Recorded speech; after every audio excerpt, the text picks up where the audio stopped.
Yes, hello, what's up mga kalubudget? And for today's video mga kalubudget ay maraming nagtatanong sa amin mga kalubudget kung ano daw yung mga napundar namin sa aming pagbablog. So ano nga ba yung mga napupundar sa amin? Kasi halos lahat mga pinapakita namin sa inyo mga kalubudget is prank. Pero ito mga kalubudget, hindi to prank. Ito yung mga napundar sa aming vlog mga kalubudget. So tara na, let's go! So ito yung una mga kalubudget, yung gasol namin mga kalubudget, yung gas stove, ayan, gas stove at saka itong gasol mga kalubudget at saka itong kawali, ayan, yung kaldero mga kalubudget.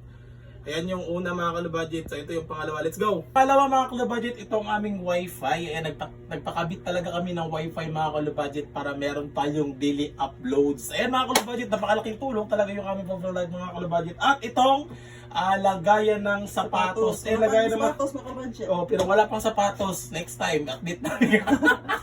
Kung makabili kami ng sapatos, pero meron ng lagay, so wala sapatos, no? Next time, update namin kayo kung meron kami mabili sapatos. Let's go!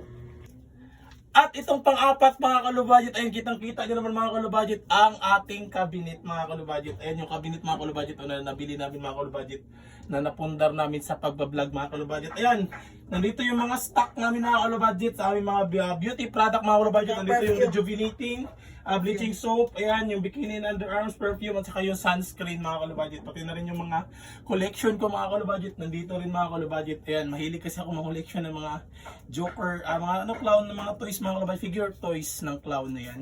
Yan po yung mga napundar namin mga kalubudget, pati na rin to yung speaker mga kalubudget. Oh, ayan yung speaker mga kalubudget, napundar din ito mga kalubudget, yung speaker.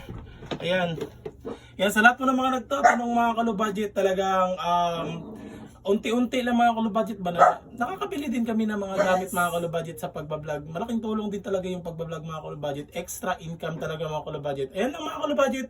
Ingat kayo palagi. Spread love na good vibes lang lagi mga kalubudget. Sa lahat po ng mga small content creator lang, patuloy lang po kayo dyan na mangarap mga kalubudget. Enjoy nyo lang po kasi darating yung araw na magugulat ka na lang nandun ka na pala sa itaas. Let's go mga kalubudget. Spread love and the good vibes lang lagi mga kalubudget. Huwag kayong mainggit sa iba. Mag-focus kayo sa goal nyo kasi pag nag-iinggit kayo sa iba, wala na kayong diskarte niyan. Kaya focus lang sa goal para umangat sa buhay. Yes, ginawa namin itong video na to para hindi po ipagyabang sa inyo, para ma-inspire po kayo mga kalubudget. Kitang-kita nyo naman kung nakikita nyo kami dati mga kalubudget na surang walang-wala talaga kami dati, pero ngayon unti-unti na namin meron kaming nabibili na pupundar ng mga gamit mga kalubudget. Yun lang. Maraming salamat po sa lahat po ng mga sumusuporta sa amin. Ingat kayo palagi and God bless. Bye-bye!